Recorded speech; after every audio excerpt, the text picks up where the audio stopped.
Good morning बच्चों। Lockdown में पाठशाला में आपका स्वागत है। मैं Kajal Kumari upgraded high school मराठ से। आज हम लोग कक्षा 9 के विषय अर्थशास्त्र को देखेंगे। अब तक कक्षा 8वीं तक आप लोगों ने सामाजिक विज्ञान के अंतर्गत इतिहास, भूगोल और ग्रामीण शास्त्र तो पढ़ा ही होगा।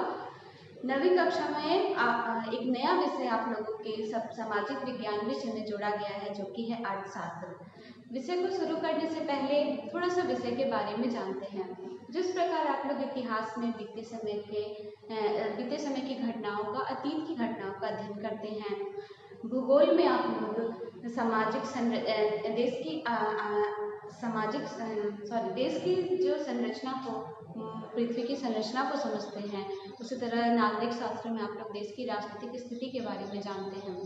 तो अर्थशास्त्र के अंतर्गत आप लोग देश की आर्थिक स्थिति के बारे में जानेंगे, अर्थव्यवस्था के बारे में हम लोग जानेंगे। अर्थशास्त्र का जो है वो सामाजिक विज्ञान की ही एक शाखा है। अर्थशास्त्र दो शब्दों से मिलकर बना है। पहला है अर्थ, जिसका मतलब होता है धन। दूसरा है शास्त्र, जिसका मतलब होता है अध्ययन। इस प्रकार अर्थशास्त्र, इकोनॉमिक्स का मतलब हुआ धन का अध्ययन करना। आज हम लोग इस जो अर्थशास्त्र पढ़ेंगे उसके बारे में जानेंगे। ये बहुत ही इंटरेस्टिंग सब्जेक्ट है और ये आपके जीवन से बहुत अच्छी तरह से जुड़ा हुआ है। अगर आप इसका अध्ययन करते हैं तो आप इसके वास्तविक जीवन से इसको रिलेट कर सकते हैं। तो 9वीं और 10वीं कक्षा में जो इकोनॉमिक्स है, अर्थशास्त्र है, वो आप लोग के लिए बहुत ही इंटरेस्टिंग होने वाला है। अपने ज्ञान को बस किताबों तक सीमित मत रखिए, उसको अपने वास्तविक जीवन में उतारने की भी कोशिश करिए।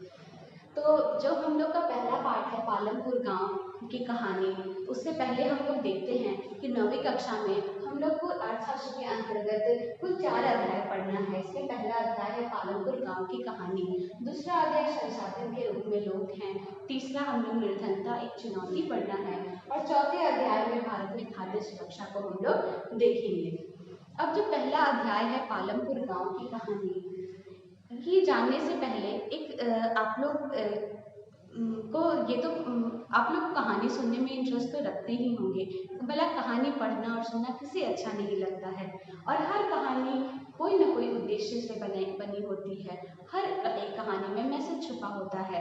तो ये जो पालमपुर गांव है, इस कहानी के माध्यम से उत्पादन की क्रियाओं को बताया गया है और कैसे उत्पादन की क्रिया देश की आर्थिक क्रिया को जोड़ती है और किस तरह ये पूरी अर्थव्यवस्था को जोड़ती है, इसका अध्ययन हम लोग करेंगे।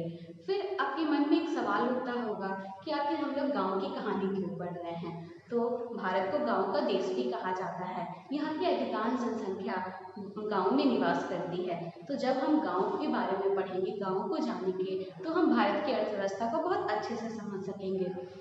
तो पालमपुर गांव एक कहानी है, जो कि पालमपुर एक काल्पनिक गांव की कल्पना किया गया है। ये ऐसा कोई गांव नहीं है, लेकिन एक कल्पना के माध्यम से, हम इस कहानी के माध्यम से एक गांव की कल्पना कर रहे हैं, जिसका नाम रखा गया है पालमपुर। और इसके माध्यम से गांव की में उत्पादन संबंधी क्रियाओं को बताया जाता है। आइए जानते हैं इसके बारे में एक परिचय। पालमपुर गांव में मुख्य क्रिया खेती है। अधिकांश लोग खेती का काम करते हैं। कुछ लोग गैर कृषि का काम भी करते हैं। गैर कृषि क्रिया के अंतर्गत लघु स्तरीय निर्माण, डेयरी, व्यापार, दुकानदारी, परिवहन आदि आते हैं। पालमपुर गांव की 75% जनसंख्या कृषि पर निर्भर करती है, जबकि 25% जनसंख्या गैर कृषि कार्यों में लगी हुई है। अब इस गांव में विभिन्न जातियों के 450 परिवार रहते हैं। 80 परिवार जो है वो उच्च जाति के हैं और उनके मकान ईंटों के बने होते हैं, ईंटें और सीमेंट के बने होते हैं। बाकी जो 1/3 परिवार है, 150 परिवार है, वो दलित जाति के हैं और ये भूमिहीन परिवार हैं। इनके घर मिट्टी और फूस के बने हैं। पालमपुर गांव काफी विकसित है। वहाँ पे सड़क तंत्र काफी व्यवस्था है। वहाँ विभिन्न प्रकार के परिवहन चलते हैं। साथ ही वहाँ पे बिजली बहुत पहले ही आ चुकी है। बिजली आने से नलकूप से सिंचाई की भी व्यवस्था होती है। लगभग 40% क्षेत्र की सिंचाई वहाँ पे नलकूपों से होती है। पालमपुर गांव में शिक्षा की भी उत्तम व्यवस्था है। विद्यालय के अंतर्गत वहाँ पे 2 प्राथमिक विद्यालय और एक हाई स्कूल भी है। साथ ही वहाँ स्वास्थ्य केंद्र भी, स्वास्थ्य व्यवस्था भी विकसित है। स्वास्थ्य केंद्र है, एक सरकारी और एक प्राइवेट निजी अस्पताल भी है।